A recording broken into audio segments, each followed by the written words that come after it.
சிங்கம் ஒரு சிங்கம் எப்போ எதுலயும் பெக்யூலியர் தான். ஒரு முறை சிங்கம் கரிச்சிச்சதுன்னா அந்த சவுண்ட்ல ஒரு 8 கிலோமீட்டருக்கு சும்மா அதிரும், எல்லா திசைகளும் அதிரும். அப்படிப்பட்ட அந்த சிங்கம் வேட்டைக்கு மட்டும்தான் வெளியில வரும், வேடிக்கை பார்க்கறதுக்கெல்லாம் வெளியில வராது. வேட்டையில கூட உயிரோடு இருக்கிற மிருகங்களை தான் வேட்டையாடும். அதுலயும் பெரும்பாலும் தன்னை விட பெரிய சைஸ் உள்ள மிருகங்களை தான் குறி வச்சு தாக்கும், ஜெயிக்கும். எவ்வளவு பசியில் இருந்தாலும் உயிர் இல்லாததை, கெட்டு போனதை தொட்டு கூட பார்க்காது. அப்படிப்பட்ட அந்த சிங்கம் அவ்வளவு ஈஸியா எதையும் தொடாது, தொட்டா விடாது. காட்டோட 4 பக்கமும் மார்க்கிங் மை டெரிட்டரின்னு தன்னுடைய பவுண்டரியை தானே வகுக்கும். அப்படிதான் அந்த காட்டையே தன்னோட கண்ட்ரோல்ல வச்சிருக்கும்.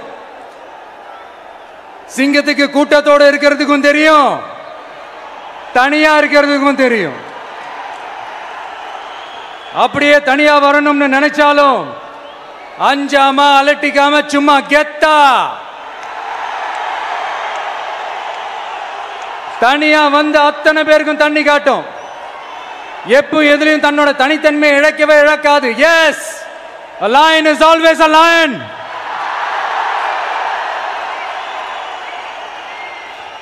There are so many jackals and other animals in the forest, but there will be only one lion. And even if it is single, it will be the king of jungle. It is not only a description but also a clear declaration. சிங்கத்தை பத்தி பேசிட்டு நம்ம சிங்க குட்டிகளையும் சிங்க பெண்களையும் பத்தி நம்ம பேசாம இருக்க முடியுமா? அவங்களை எப்படி நான் மறப்பேன்? அவங்க தான் என்னுடைய உயிராச்சே, என் நெஞ்சில் குடியிருக்கும்.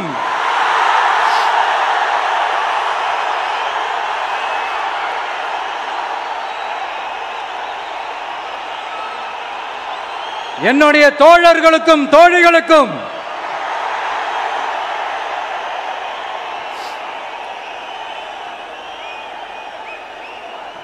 நேர்ல வர முடியாத சூழல்ல வீட்டில் இருந்துகிட்டே நம்மளோட இந்த மாநாட்டில் நேரலை வாயிலாக கலந்துகிட்டு இருக்கிற என்னுடைய அம்மாக்கள், அக்கா தங்கைகள், அண்ணன் தம்பிகள், நண்பர்கள் அனைவருக்கும் என்னோட உயிர் வணக்கம். என்னோட உயிர் வணக்கம், என்னோட உயிர் வணக்கம்.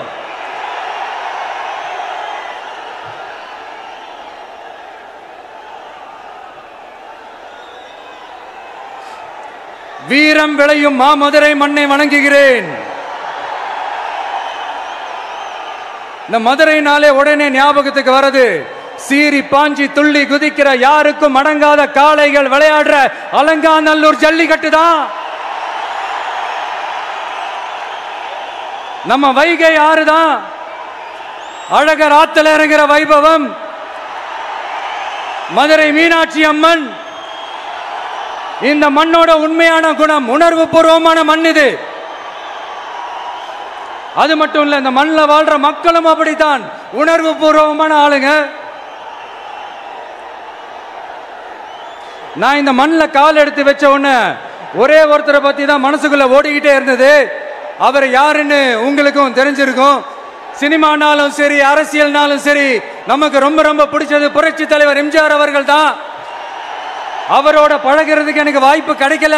ஆனா அவரை மாதிரியே குணம் கொண்ட என்னுடைய அண்ணன் புரட்சி கலைஞர் கேப்டன் விஜயகாந்த் அவர்களோட பழகிறதுக்கு எனக்கு நிறையவே வாய்ப்பு கிடைச்சது.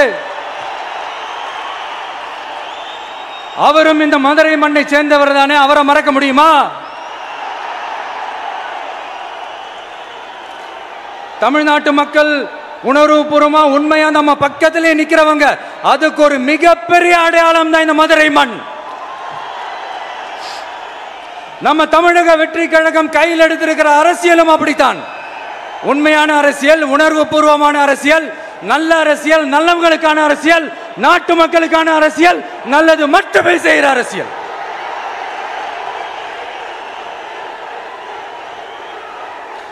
இதோ நம்மளுடைய இந்த இரண்டாவது மாநில மாநாடு வாகை சூடும் வரலாறு திரும்புகிறது. அப்படி இந்த மாநாட்டுக்கு பேர் வச்சிருக்கிறோம். 1967 1977 நம்ம தமிழக அரசியல் ஒரு மிகப்பெரிய ஆட்சி அதிகார மாற்றங்கள் ஒண்ணு நடந்துச்சு இல்லையா?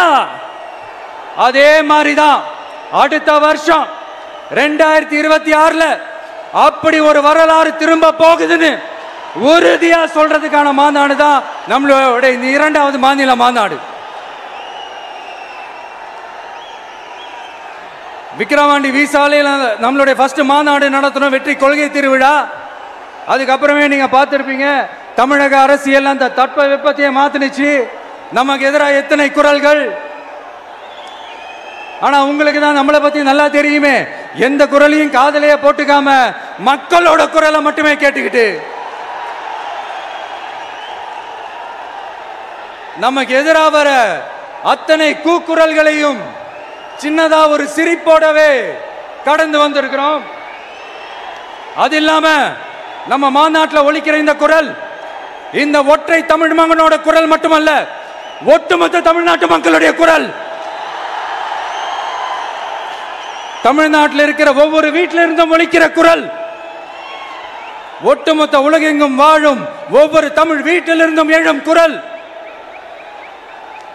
இந்த சினிமா என்கிற மாபெரும் கலை ஆயுதத்தின் வாயிலாக சாதி, மதம், இனம், பாலினம், மொழி கடந்து இந்த நாட்டின் மூளை முடுக்கெங்கும் ரசிகர்களாக இருந்து தோழர்களாக நம்மோடு பயணிக்க துவங்கியுள்ள அனைவரோடும் இணைந்த ஒவ்வொரு மனிதருக்காகவும் ஒலிக்கிற உரிமை குரல். மாநில உரிமைக்காக, பெண் உரிமைக்காக, சமூக நீதிக்காக, சமநீதிக்காக, மதச்சார்பின்மைக்காக உண்மையா ஒலிக்கிற குரல். அதனால் இந்த குரலுக்கு எதிராக இன்னும் இன்னும் எத்தனை கூக்குரல்கள் வந்தாலும் ஓங்கி ஒலிக்குமே தவிர ஒரு நாளும் ஓயவே ஓயாது. Yes, it is an unstoppable voice, an unstoppable force.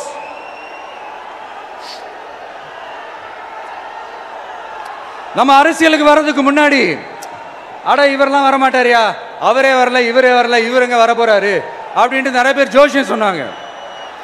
அப்புறம் நம்ம கட்சியினுடைய பேர் அறிவிச்சதுக்கு அப்புறம் பேரு தானே அறிவிச்சிருக்கிறாரு, மக்கள் கிட்ட பேர் வாங்கணும்ல, அதெல்லாம் முடியாதுன்னாங்க. அப்புறம் ரொம்ப முக்கியமா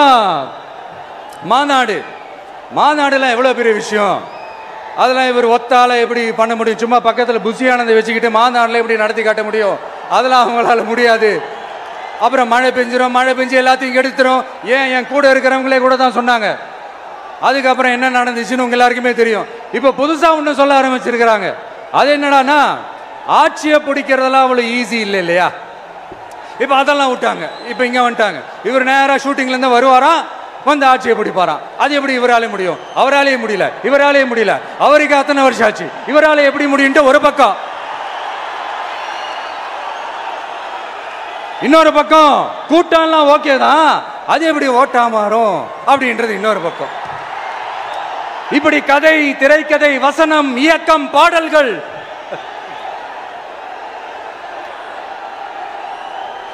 அதனால இந்த அரசியல் ஆய்வாளர்களுக்கு நான் சொல்றதெல்லாம் ஒன்னேதான், நல்லா கேட்டுக்கங்க. இந்த விஜய் ஏதோ இந்த பல லட்சம் பேர் கூடுற கூட்டத்தில் மட்டுமே இருக்கிறாரு அப்படின்னு மட்டும் தப்பு கணக்கு போட்டாதீங்க. ஏன்னா நம்மளுடைய இந்த கூட்டம் வெறும் ஓட்டா மட்டும் இல்லைங்க, வரப்போற தேர்தலில் மக்கள் விரோத ஆட்சியாளர்களுக்கு நாம வைக்க போற வேட்டா, நம்மளை கோட்டைக்கு அனுப்ப போற ரூட்டா இருக்க போதுன்னு சீக்கிரமாவே தெரிஞ்சுப்பீங்க. ஏன்னா கோடிக்கணக்கானவங்களோட ஹார்ட்லயும் வீட்லயும் ஏற்கனவே ஆல்ரெடி உயிரா, உணர்வா, உறவா இருக்கிறோம். நம்மளுடைய கனெக்ட் எல்லாம் வெறும் மக்களோட மட்டும்தான். நாம யாருன்னு அவங்களுக்கு தெரியும், அவங்க யாருன்னு நமக்கு தெரியும். நாமளும் நம்ம மக்களும் எப்படி இருக்கிறோம்னு எதிரிங்களுக்கு நல்லாவே தெரியும். இருந்தாலும் இந்த விஜய் எதுக்குப்பா வந்திருக்கிறாரு, இவர் என்ன புதுசா என்ன திட்டம்லாம் சொல்லிட்டாரு அப்படின்னு வேற நிறைய கேள்விகள். இந்த சொல்றேன் தெரிஞ்சுக்கங்க. பெண் குழந்தைகள், பெண்கள் மற்றும் வயசானவங்களோட பாதுகாப்புல தான் நம்ம பிரையாரிட்டியே. அடுத்து இளைஞர்கள், உழவர்கள், உழைப்பாளர்கள், நெசவாளர்கள், மீனவர்கள், ஆதரவற்ற முதியோர்கள், மாற்றுத்திறனாளிகள், மூன்றாம் பாலினத்தவர்கள்னு இன்னும் இங்க யாருக்கெல்லாம் கவர்மெண்டோட ஒரு ஸ்பெஷல் அட்டென்ஷன் தேவையோ அவங்க எல்லாருக்குமான ஒரு கவர்மெண்ட் அமைக்கிறது தான் நம்ம இலக்கே. நான் ஏற்கனவே சொன்னது தான் இங்க நான் திரும்பவும் சொல்றேன். நம்மளுடைய இந்த தமிழக வெற்றி கழகம் ஏதோ அரசியல் ஆதாயத்துக்காக தொடங்கப்பட்ட கட்சியெல்லாம் கிடையாதுங்க. கொள்கை கோட்பாடுகளோடு தந்தை பெரியார், பெருந்தலைவர் காமராஜர், அண்ணல் அம்பேத்கர், வீரமங்க வேலு நாச்சியார், மக்கள் சேவகர் அஞ்சலை அம்மாள், நம்மளுடைய 5 கொள்கை தலைவர்களோட வழிகாட்டுதல்களோடு தொடங்கப்பட்ட கட்சி. நம்ம ஸ்டாண்ட்ல நாம எப்பவுமே ஸ்ட்ராங்கா தாங்க இருக்கிறோம். அதுல எந்த மாற்றத்துக்கோ எந்த சமரசத்துக்கோ துளி கூட இடமில்லை. நம்மளுடைய ஒரே கொள்கை எதிரி பாஜக தான். நம்மளுடைய ஒரே அரசியல் எதிரி திமுக தான். எப்படி? நம்மளுடைய ஒரே கொள்கை எதிரி, நம்மளுடைய ஒரே அரசியல் எதிரி ஏதோ அண்டர் கிரவுண்ட் ஆதாயத்துக்காக டீல் போட்டுக்கிட்டு டீல் பேசிக்கிட்டு இந்த அலையன்ஸ் வச்சுக்கிட்டு இந்த ஊரை ஏமாத்துற கட்சி எல்லாம் நம்ம டிவிக்கே கிடையாதுங்க. யாருக்காகவும் எதுக்காகவும் எந்த பயமும் கிடையாது. மாபெரும் பெண்கள் சக்தி நம்மளோட இருக்கிறாங்க, மாபெரும் இளைஞர்கள் சக்தி நம்மளோட இருக்கிறாங்க, ஒட்டுமொத்த தமிழ்நாட்டு மக்களுடைய சக்தி நம்மளோட நிக்கிறாங்க. அப்படி இருக்கும்போது இந்தியாவில் இருக்கிற எல்லா ஸ்டேட்லயும் வாழ்ற நம்ம தமிழ் நெஞ்சங்கள் மட்டும் இல்ல, உலகம் பூரா 100க்கும் மேலான நாடுகள்ல வாழ்ற நம்ம தாய் தமிழ் உறவுகள் எல்லாருமே என்ன விஜய் தளபதி விஜய் இல்லனா விஜய் தளபதி இப்படி சொந்தம் கொண்டாடுற கோடிக்கணக்கானவங்களோட அன்பு மாசியும் நம்மளோட இருக்கும்போது, இவங்க எல்லாருமே நம்மளோட நிற்கும் போது எதுக்குங்க இந்த பாசிச பாஜகவோட நேரடி கூட்டணியோ இல்ல மறைமுக கூட்டணியோ உறவு வச்சுக்க? நாம என்ன உலகமாக ஊழல் கட்சி? என்ன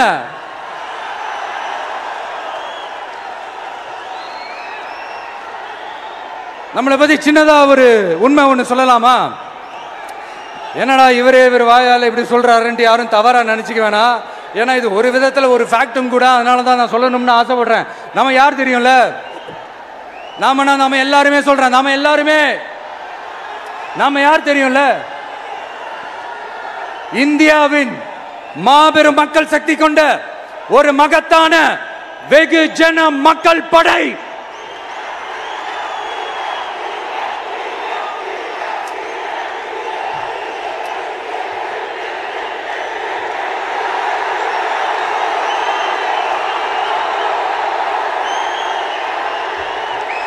அதனால நம்ம தலைமையில நாம் அமைக்க போற இந்த உண்மையான மக்களாட்சிக்கான அச்சாரமாக மாபெரும் மக்கள் சக்தியை அணி அணியாக நம்மளோட திரண்டு நிக்கிறப்போ இந்த அடிமை கூட்டணியில சேர வேண்டிய அவசியம் நமக்கு இருக்குங்க. நம்மளுடைய இந்த கூட்டணி சுயமிழந்த கூட்டணியெல்லாம் இருக்காது, சுய மரியாதை கூட்டணியா தான் இருக்கும். இந்த ஒரு பக்கம் RSS கிட்ட அடிபணிஞ்சுக்கிட்டு, இன்னொரு பக்கம் மதச்சார்பற்ற கூட்டணின்னு இந்த மக்களை ஏமாத்துற கூட்டணியெல்லாம் நம்ம கூட்டணி இருக்காது.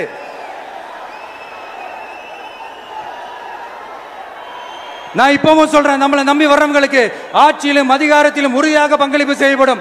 உடனே இந்த கேள்விகள்லாம் வரும். அப்ப யாரு கூட்டணி, யாரு வரா, யாரு போறா, இந்த கேள்விகள்லாம் வரும்.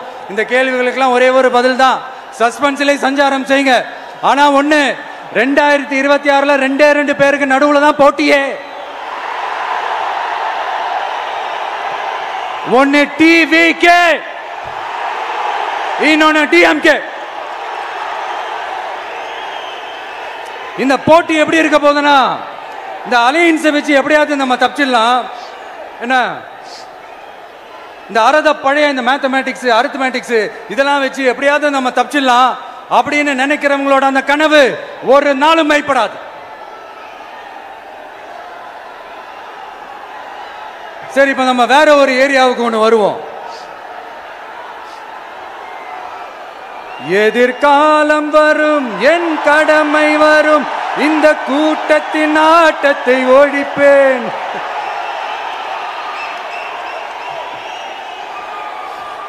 மக்கள் அரசியல் என்ற அந்த சவுக்க கையில் எடுக்கலாமா?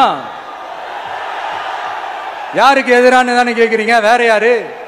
மறைமுக உறவுக்காரர்களான பாசிச பாஜகவும் பாய்சன் திமுகவும் தான்.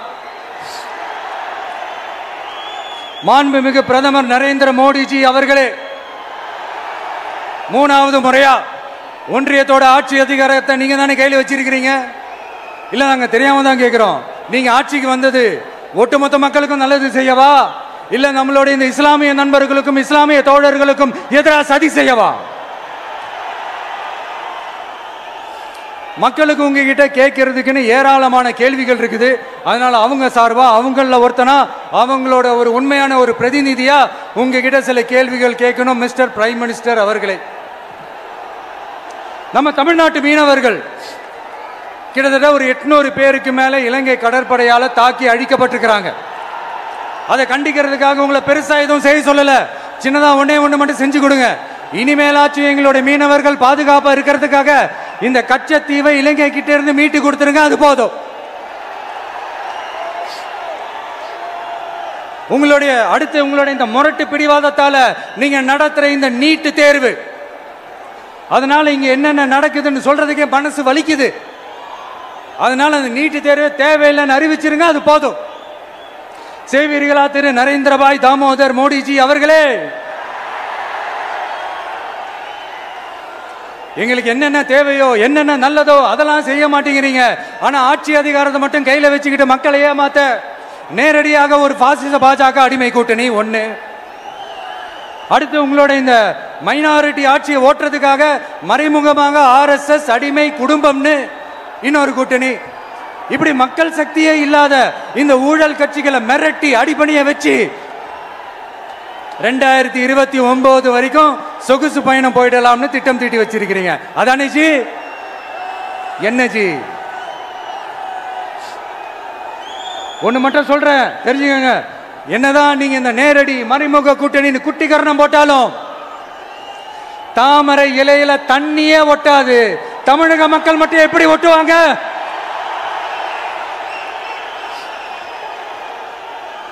இங்க ஒரு MP சீட்டு கூட தரலன்றதுக்காக தமிழ்நாட்டுக்கும் தமிழ்நாட்டு மக்களுக்கும் எதுவுமே செய்யாம ஓரவஞ்சனை செய்யுது இந்த ஒன்றிய பாஜக அரசு. சங்கம் வச்சு தமிழ் வளர்த்த மண் இந்த மதுரை மண். அதனால இங்க அந்த கீழடியில கிடைச்ச ஆதாரங்களை எல்லாம் மறைச்சிட்டு எங்க நாகரிகத்தையும் எங்க வரலாறையும் அழிக்கிறதுக்காக உள்ளடி வேலை செய்யலாம்னு நினைக்கிறீங்க. தமிழ்நாட்டை தொட்ட என்ன நடக்கும் நீங்க பல உதாரணங்கள் இருக்குது. அதனால இதையெல்லாம் மறைச்சிட்டு எங்க மக்களை ஏமாத்திடலாம்னு மட்டும் நினைக்காதீங்க. மத நல்லிணக்கத்திற்கு பெயர் பெற்ற இந்த மதுரை மண்ணிலிருந்து சொல்றேன், உங்க எண்ணம் எல்லாம் ஒரு நாளும் ஈடேறாது.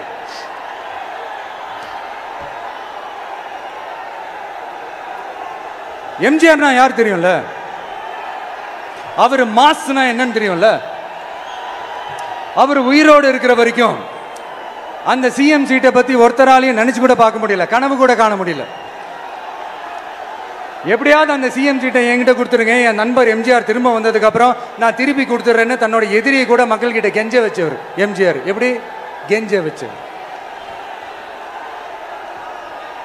அதனால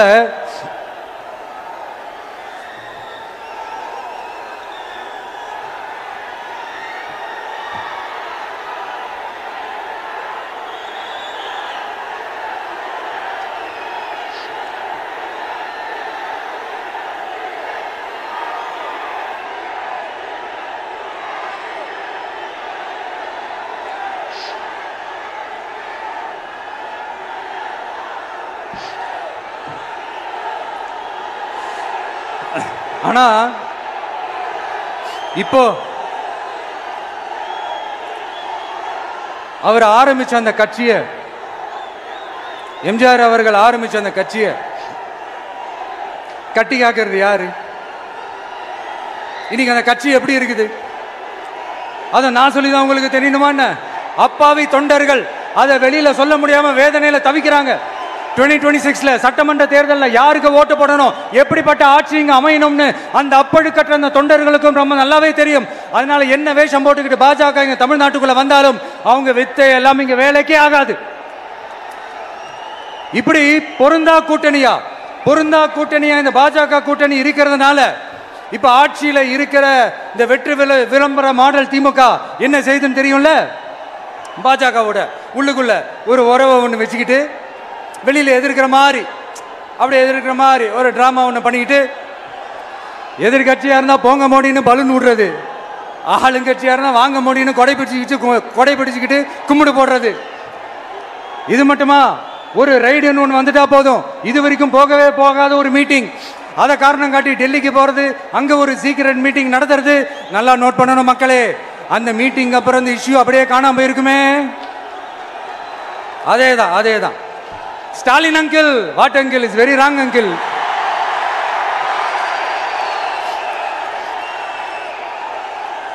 இப்படி தமிழ்நாட்டில் இப்ப நடக்கிற இந்த ஆட்சியினுடைய லட்சணத்தை பார்த்துக்கிட்டு நாம எப்படி சும்மா இருக்க முடியும்? ஒரு தவறு செய்தால், அது தெரிந்து செய்தால், அவர் கபட நாடக மு.க. ஸ்டாலின் அங்கிளாகவே இருந்தாலும்,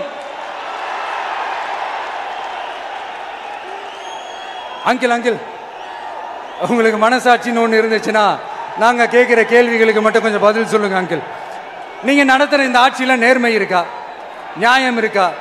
ஊழல் இல்லாம இருக்கா? சட்டம் ஒழுங்கு சரியா இருக்கா? பெண்களுக்கு பாதுகாப்பு இருக்கா? பொதுமக்களுக்கு பாதுகாப்பு இருக்கா? இயற்கை வளங்களுக்கு பாதுகாப்பு இருக்கா? சொல்லுங்க மை டியர் அங்கிள், சொல்லுங்க. டாஸ்மாக்ல மட்டுமே இது வரைக்கும் 1000 கோடிக்கு மேல ஊழல்னு சொல்றாங்க. அதுல மட்டுமா தப்பு நடக்குது? வேற எதுல தான் நடக்கல? உலகத்திலே மிஸ்டர் கிளீன் ரெக்கார்ட்ஸ் எல்லாம் உங்களுக்கும் உங்க கூட இருக்கிறவங்களுக்கும் மட்டும்தான் அங்கிள் கொடுக்கணும். இதை பார்த்து வாயே இல்லாத ஊரு கூட வயிறு வலிக்கு சிரிக்குது. பெண்களுக்கு 1000 ரூபாய் கொடுத்துட்டீங்கன்னா போதுமா அங்கிள்? அப்படியே அது மூடி மறைச்சிடலான்னு பாக்குறீங்களா? படிக்கிற இடத்துல, வேலைக்கு போற இடத்துல, வெளியில போற இடத்துலன்னு அவங்களுக்கு பாதுகாப்பே இல்லைன்னு ஒட்டுமொத்த பெண்களும் கதறாங்க. அந்த கதறல் சத்தம் ஏதாவது உங்க காதுல கேக்குதா அங்கிள்? இதுல வேற உங்க அப்பான்னு கூப்பிடுறாங்கன்னு வேற சொல்றீங்க. What is this uncle? Is very very wrong uncle, is very very wrong. பெண்களுக்கு மட்டுமா பொய் வாக்குறுதி கொடுத்து ஏமாத்துறீங்க? அரசு ஊழியர்கள், ஆசிரியர்களை ஏமாத்துறீங்க, விவசாயிகளை ஏமாத்துறீங்க, பரந்தூர்ல பாதிப்பே வராதுன்னு சொல்லி ஏமாத்துறீங்க, மீனவர்களை ஏமாத்துறீங்க, போதைப் பொருள் கலாச்சாரத்தை ஒழிக்காம ஏமாத்துறீங்க. ஐயோ very very வஸ்ட் uncle, very very வஸ்ட். எப்படி கேட்டாலும் இவங்க கிட்ட இருந்து எந்த பதிலும் வரப்போறதில்லை. ஏன்னா இருந்தா தானே. இப்ப ஆட்சியில இருக்கிற நம்மளுடைய அங்கிள் பதில் சொல்றது இருக்கட்டும். மக்களை நீங்க சொல்லுங்க, நீங்க உண்மையை சொல்லுங்க. செய்வோம்னு சொன்னாங்களே, சொன்னதெல்லாம் செஞ்சாங்களா? உங்களை தான் கேக்குறேன், சொன்னதெல்லாம் செஞ்சாங்களா? சத்தமா மை டியர் அங்கிள், கேக்குதா? மக்களோட சத்தம் கேக்குதா? இது வெறும் சாதாரணமான முழக்கம் தான். கூடிய சீக்கிரம் மக்களை போய் சந்திக்க போறேன், அவங்களோட மனசு விட்டு பேச போறேன். அதுக்கப்புறம் இந்த சாதாரணமான முழக்கம் இடி முழக்கமா மாறும். அத்தோட நிக்காது. அந்த இடி முழக்கம் தமிழ்நாட்டோட போர் முழக்கமா மாறும். அந்த போர் முழக்கம் உங்களை ஒரு நிமிஷம் கூட தூங்க விடாது. நடக்குதா இல்லையான்னு பாருங்க. என்னடா இவன் இவ்வளவு ஸ்ட்ராங்கா சொல்றானேன்னு பாக்குறீங்களா? எல்லாரும் கட்சி ஆரம்பிச்சதுக்கு அப்புறம் தான் ஒவ்வொரு வீட்டுக்குள்ளேயும் போறதுக்கு ட்ரை பண்ணுவாங்க. ஆனா நாங்க அப்படி இல்லை. ஒவ்வொரு வீட்டுக்குள்ளேயும் போனதுக்கு அப்புறம் தான் கட்சியாவே ஆரம்பிச்சிருக்கிறோம்.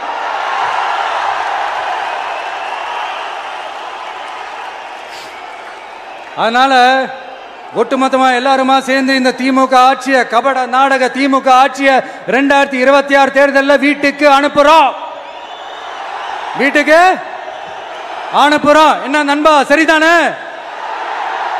என்ன நண்பி, செய்வீர்கள் தானே? இப்போ உங்களுக்கு சின்னதா ஒரு சர்ப்ரைஸ். நம்ம கட்சியினுடைய வேட்பாளர் பட்டியலை இப்ப நான் அறிவிக்க போறேன். மதுரை கிழக்கு வேட்பாளர் விஜய். இன்னும் முடிக்கல. ஒரு நிமிஷம், இன்னும் முடிக்கல. மதுரை மேற்கு வேட்பாளர் விஜய். மதுரை மத்தி வேட்பாளர் விஜய். மதுரை தெற்கு வேட்பாளர் விஜய். மதுரை வடக்கு வேட்பாளர் விஜய். மேலூர் விஜய். சோழவந்தான் விஜய். திருப்பரங்குன்றம் விஜய். திருமங்கலம் விஜய். உசிலம்பட்டி விஜய்.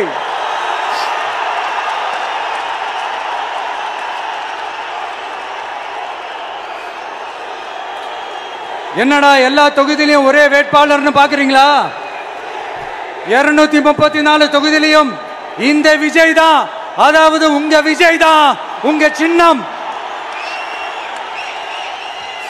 இன்னும் சிம்பிளா சொல்லணும்னா உங்க வீட்டில் இருக்கிற ஒருத்தர் தான் வேட்பாளரா நிக்க போறாங்க. அந்த வேட்பாளரும் நானும் வேறு வேறு இல்லை. நீங்க அவருக்கு ஓட்டு போட்டீங்கன்னா எனக்கு ஓட்டு போட்ட மாதிரி, இந்த முகத்துக்காக நீங்க ஓட்டு போட்டீங்கன்னா உங்க வீட்டில் இருக்கிற உங்களுடைய வேட்பாளர் ஜெயிச்ச மாதிரி. என்னடா இவர் ஏதோ ஓவரா சொல்றாருன்னு நினைக்க வேணாம். பிராக்டிக்கலா அப்படிதான் இருக்கும், அப்படிதான் இருக்கணும். நீங்களும் அப்படிதான் நினைப்பீங்கன்னு நான் நம்புறேன். ஏன்னா இது நம்மளை விட நம்ம எதிரிகளுக்கு இன்னும் நல்லாவே தெரியும். அதனால எல்லாம் இந்த அதிகார பலம் எல்லாத்தையும் தூக்கிட்டு வந்துருவாங்க. வரட்டும், பாத்துக்கலாம். TVK will take it, TVK will meet it, TVK will compete with it, and TVK will conquer it. TVK will conquer it.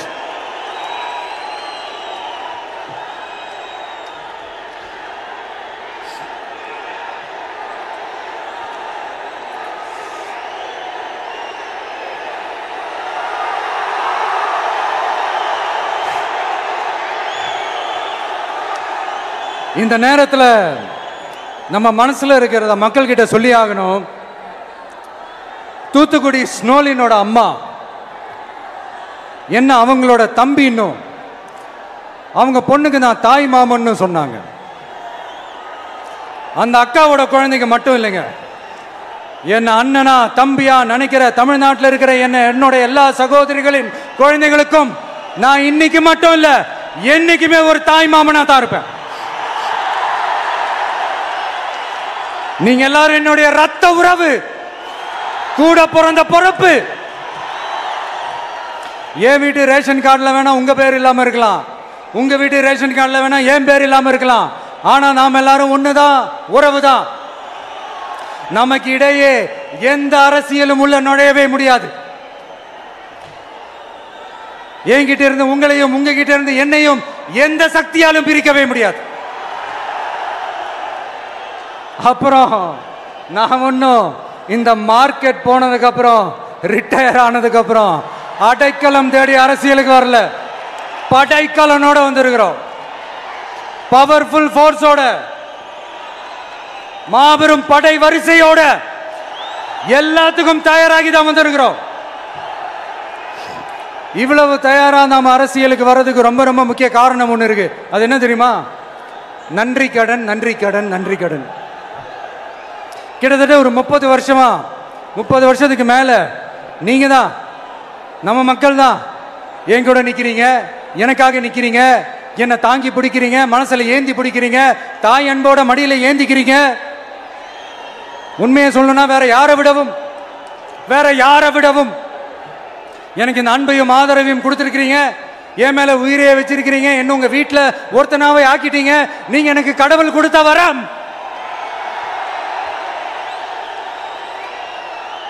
உலகம் பூரா நமக்காக நம்ம கூட நிக்கிற நம்ம மக்களை நான் எப்படி மறப்பேன்? நான் என் லைஃப்ல ரொம்ப உயிரா நினைக்கிறது பெண்களை, குழந்தைங்களை, இளைஞர்களை, உழைக்கிற மக்களை தான். இவங்க தான் நம்மளோட வகைரா. இதை பார்த்து தான் நம்மளோட எதிரிகளுக்கு பத்தி எரியுது. அதுக்காக நாம் என்ன செய்ய முடியும்? அதனால நம்ம உறவுகளை, சொந்தத்தை, வகைராவை யாருக்காகவும் எதுக்காகவும் விட்டு கொடுக்க முடியாது இல்லையா? Here at this moment among this August gathering, I want to open my heart and say I enjoy people, I respect people, I worship people.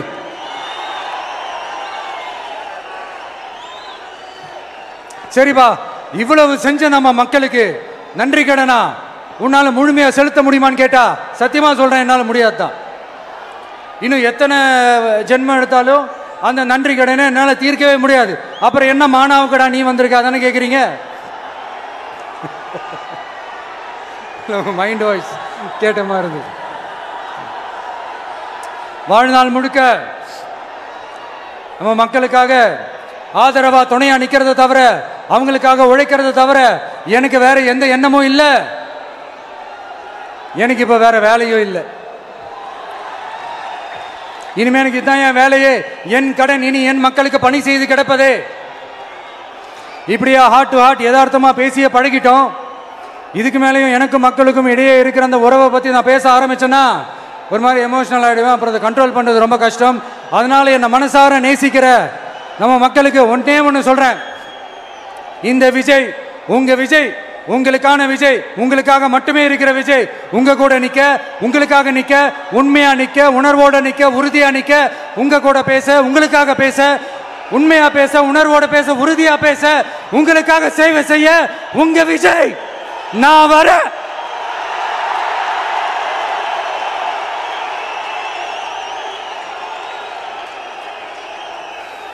சொல்லல முக்கியம், செயல் செயல் செயல் தான் முக்கியம்.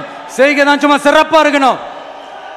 நான் ஆட்சிக்கு வந்தேன்னா சும்மா அது செய்வேன், இது செய்வேன், நல்லது செய்வேன், உருட்டுவேன், புரட்டுவேன், அதெல்லாம் கிடையாது.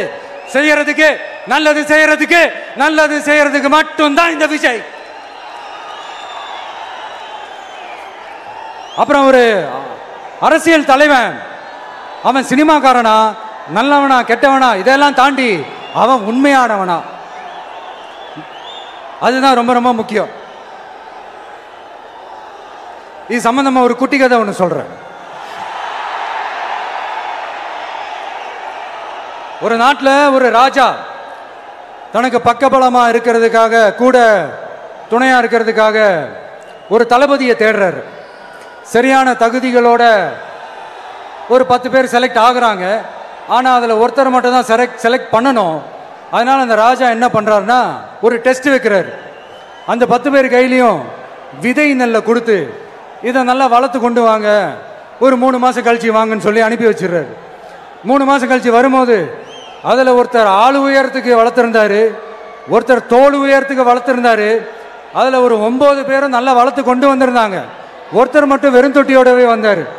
என்னன்னு கேட்டதுக்கு, நானும் தண்ணி ஊற்றி ஊற்றி பார்க்குறேன், உரம் வச்சு வச்சு பார்க்குறேன், வளரவே மாட்டேங்குது ராஜா, என்ன பண்ணுறதுன்னு தெரியலன்னு சொன்னதுக்கு ராஜா அவரை கட்டி அணைச்சிக்கிட்டு, இனிமே நீதான் என்னுடைய தளபதி, எல்லா அதிகாரமும் உனக்கு தான் சொன்னார். ஏன்னா அந்த 10 பேர் கையிலையும் ராஜா கொடுத்தது அவித்த விதை நெல், அது முளைக்கவே முளைக்காது. அந்த 9 திருட்டு பயலும் என்ன பண்ணியிருக்காங்கன்னா வேற விதை நெல்லை வாங்கி அதை வளர்த்துட்டு ராஜாவையும் மக்களையும் ஏமாத்திருக்கிறாங்க. ஆனா இவர் மட்டும் உண்மையை போட்டு உடைச்சிட்டார். அதனால ஒரு நாட்டுக்கு திறமை எந்த அளவுக்கு முக்கியமோ அந்த அளவுக்கு உண்மையும் நேர்மையும் முக்கியம். இப்போ நீங்க எல்லாரும் தான் அந்த ராஜா. நீங்க தேர்ந்தெடுக்க போற அந்த தளபதி